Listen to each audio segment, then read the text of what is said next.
Trijayani, bagian Dispro Remaja. Kalau dipanggil biasanya Ibu Ida, kalau di Puskesmas ya, kalau dari Ibu. Nah, kalau yang ini namanya Ibu Dokter Haja Siti Masaro. Nah, yang ini namanya Ibu Okta Widasari, biasa dipanggil Ibu Okta. Nah, hari ini anak-anak kita akan mengadakan pembekalan untuk kader. Yang ini kelas berapa? 11 sama 10 kan?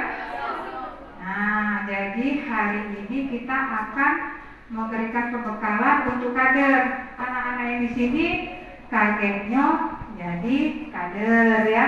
Kader untuk di sekolahan, namanya kader peer counselor. Nah, peer itu artinya teman sebaya. Jadi kamu kaget jadi kader untuk teman sebaya. Nah, peer counselor, kalau konselornya tuh kalian, orang-orang yang akan memberikan konseling. Jadi kalau kita memberikan ke konseling, kita harus ada modal, ya. Jadi apa yang ditanya oleh kawan, kita tahu, ya. Jadi ibaratnya itu teman curhat, ya, teman curhat. Tapi intinya teman curhat ini kita harus ada ilmunya, biar bisa memecahkan masalahnya.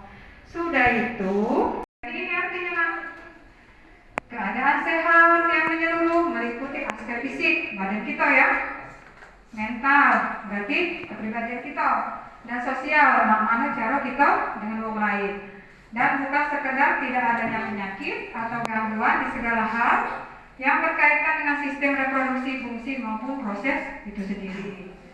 Nah, ini lagi. Nah, sebutkan nama alat-alat reproduksi laki-laki dan perempuan. SMP sudah kan belajar? Ada biologi? Ada enggak? Hah? Ada enggak? Biologi.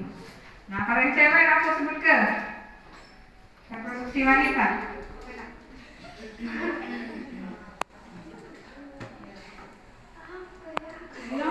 Masa apa ya? Apa yang ada? Yang community apa? Nah, ya udah apa usah malu-malu karena ini kita forumnya perempuan. Nah, ovariumnya yang mana? Itu di situ ada kan? Uterusnya yang mana? Ada yang bentuk itu nah. Nah, cervixnya ada kayak pintu ya.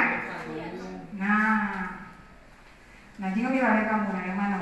Nah, dekat dengan kandung kemih, hormon estrogen dan hormon progesteron. Ini kalau kita yang perempuan ini efek hormon estrogen menyebabkan sifat kewanitaan setelah remaja, feminim gitu kan? Yo, kalau yang tomboy berarti ada berlebihan ya. Merangsang pertumbuhan saluran telur, rongga rahim dan vagina.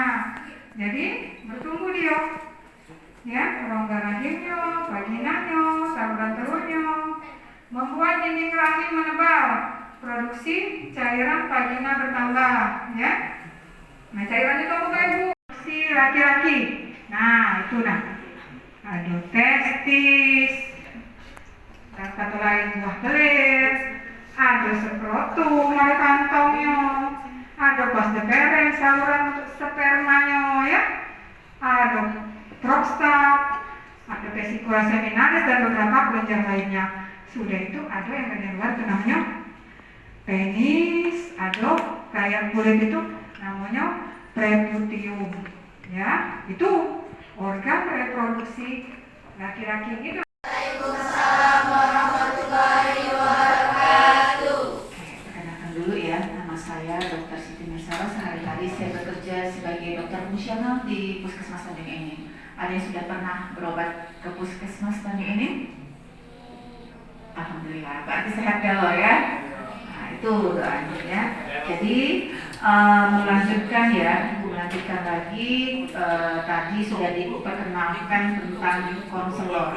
Jadi apa yang disampaikan hari ini nantinya akan menjadi bekal kalian untuk menjadi teman curhat sebaya. Jadi kalau teman curhat biasa kadang-kadang tidak bisa memberikan solusi ya, cuma denger baik, kadang gosip. Nah, kalau sekarang efektivitasnya adalah sebagai teman yang bisa menjadikan teman untuk sebagai tempat yang bisa kalau bisa memberikan solusi. Solusinya apa? Berdasarkan bekal pengalaman ya. Masalah remaja banyak ya, baik remaja itu dengan permasalahannya sendiri ataupun melibatkan orang lain ya. Nah, jadi untuk kelanjutannya sekarang kita lanjutkan lagi. Kalau tadi sudah dikenalkan tentang pengenalan ini reproduksi ya, kemudian dampaknya kalau terjadi kehamilan dan sebagainya. Nah sekarang kita lanjutkan yuk. Nah, jadi tadi ya sudah ada tadi tentang pernikahan ya, undang-undang pernikahan. Jadi pernikahan itu kalau bisa memang dengan jalannya yang benar, bukan seperti kata Bu Ida tadi karena married by accident ya. Jadi betul-betul direncanakan, dijadwalkan waktunya ya dengan orang yang memang tepat ya. Nah, sekarang kita lihat ya, banyak sekali ya kita lihat kejadian pada remaja sekarang tiba-tiba ngomong kalau dia seperti ini kan enak ya, pengennya kan seperti ini ya. Nah nikahnya jelas ya. Ada yang nggak pengen seperti ini atau tidak punya rencana? Pasti ya. Nah tapi mana kalau kejadiannya kayak ini? Nah ini degradasi mental sekarang gimana? Remaja-remaja sekarang kerjaannya tawuran ya. Kemudian ada hal lagi yang jadi masalah kalau tiba-tiba dapati ngomong dengan kawannya bisik-bisik, ya takut kalau ngomong dengan orang tua cerita atau lapor sama pacarnya, cak mano aku ini telat dokumen. Nah kan terjadi ya. Nah yang mana ngomong tadi, waduh nggak dikasih makan apa ya. Ya pada saat lagi lemahnya lupa, tapi pada saat sudah kejadian mulai mikir, cak mana aku, dia kena marah orang tua, cak mana sekolah aku, yang anak ngomong mak mana, ini nak dikasih makan aku, gitu ya. Karena sanksinya adalah ada sanksi dari sekolah sudah pasti dikeluarkan, sanksi sosial sudah lebih parah lagi lihat lah ya. Kalau sekarang sanksi sosial itu malah kita yang paling kita takutkan ya, karena biasanya lebih kejam ya sebetulnya ya. Nah ini banyak kejadian sekarang, makanya perlu pemahaman tadi, memberikan pengetahuan tentang kesehatan reproduksi agar tidak sembarang ya, tidak sembarang mentang-mentang atas nama cinta tadi memberikan ya ibu kita khususnya perempuan pada laki-laki. Akhirnya terjadi kasus seperti ini, banyak remaja Indonesia yang hamil di luar nikah. Nah, karena ada kejadian di sini. Mudah-mudahan tidak ada, alhamdulillah ya. Nah nih ada contoh kasus, ada 21 pelajar hamil di luar nikah, miris sekali ya kalau kejadiannya seperti ini ya. Nah ada lagi di Semarang ini kasus hamil di luar nikah meningkat. Nah ini akibatnya banyak ya, akibatnya tadi. Jadi sudah ada survei yang dilakukan di tahun 2012 pernah, ini kita ambil contoh dari 4.700 remaja SMP dan SMA, hasilnya cukup memprihatinkan. Bayangkan dari segini 62,7% remaja SMP dan SMA mengaku pernah melakukan hubungan seksual. Makanya kita langsung harus memberikan edukasi ini adalah mendapatkan kenyataan ternyata beda dengan zaman dulu ya. Yang namanya pacaran aja takut, belum terpikir ya.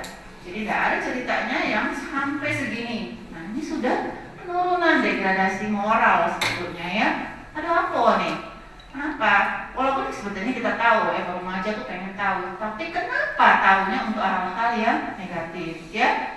Nah, jadi 60% mengaku pernah melakukan hubungan seks pranikah. 21,2% siswi mengaku pernah melakukan aborsi. Tahu aborsi? Menggugurkan kandungan secara ilegal. Karena tadi yang namanya sudah panik, akhirnya nyuruh, kalau kita gugurkan baik kita cari dukun ya kalau bisa gugurkan ya. Nah ini yang bahayanya ya. Nah ini tadi kenapa bisa seperti itu ya tadi, karena atas nama cinta tadi melanggar norma dan agama, padahal sudah jelas-jelas dengan dating ke anggota lainnya. Jadi ada mungkin pacar laki-lakinya yang mengancam perempuannya ya. Nah ini ya, jadi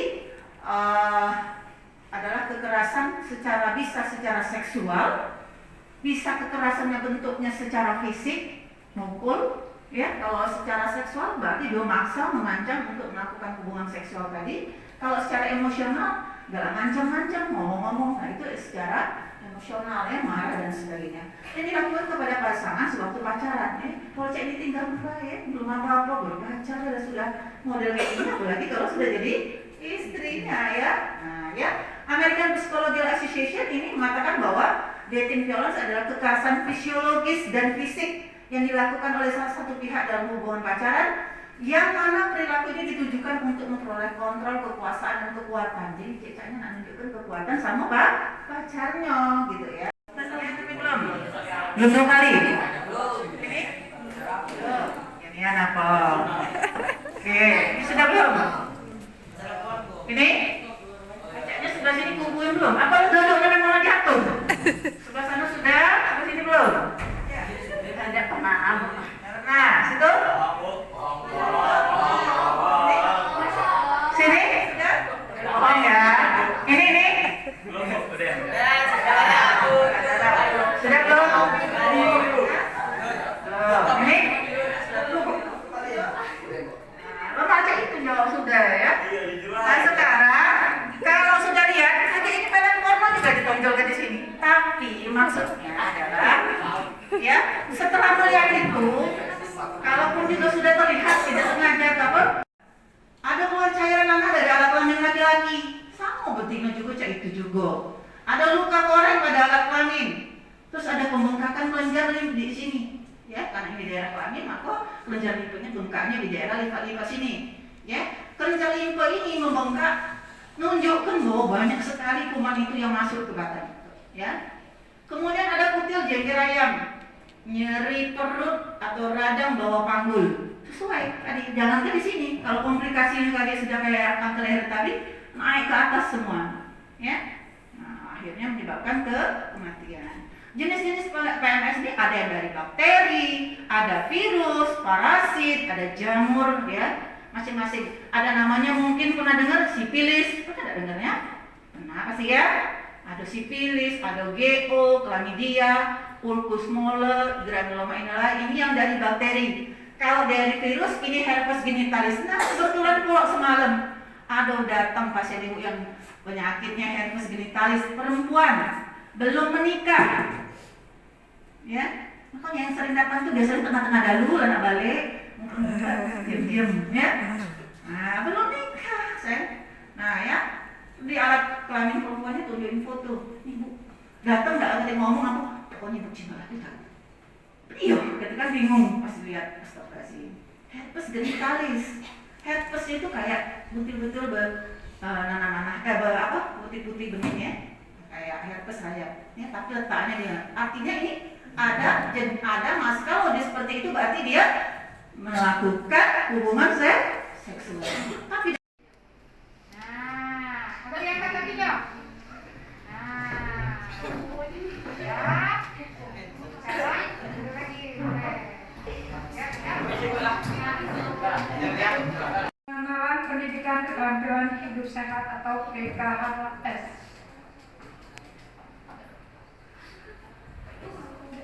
Dari PKHS yaitu remaja sanggup menyangkal pengaruh yang merugikan bagi kesehatannya. Remaja terampil mengatasi masalah perilakunya yang berkaitan dengan mengatasi ketidaksanggupan dalam mengatasi stres dan tekanan dalam hidup dengan baik. Remaja dapat berpikir kreatif dan mampu berkomunikasi secara efektif serta mengendalikan dalam menolak pengaruh negatif temannya. Di dalam program UKS bagi anak usia sekolah dasar sampai lanjutan dan program anak usia sekolah di luar sekolah, yaitu remaja masjid atau gereja, karang taruna, anak jalanan, dan pondok pesantren. Strategi pengembangan PKHS dikembangkan oleh program yang ada. Pengembangan difokuskan pada keterampilan, penekanan terhadap kompetensi psikososial, partisipasi aktif dari sasaran dalam proses pembelajaran dalam suasana nyaman, atraktif, dan menyenangkan. Perempuan yang sudah mengenal rokok atau merokok, tidak kenal, tidak pernah, atau sudah sekali, tidak pernah sekali. Apa masalah berhitung? Pernah merokok? Kapan? SD? SMP? TK. Ini?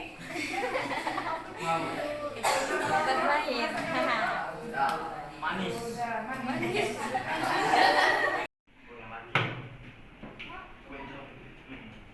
Nikotinnya menyempitkan arteri yang menuju penis, mengurangi aliran darah dan tekanan darah menuju penis. Terus masalah ereksinya, peringatan awalnya bahwa rokok telah merusak area lain dari tubuh. Contohnya pembuluh darah yang mensuplai jantung. Bagaimana upaya pencegahan merokok di masyarakat?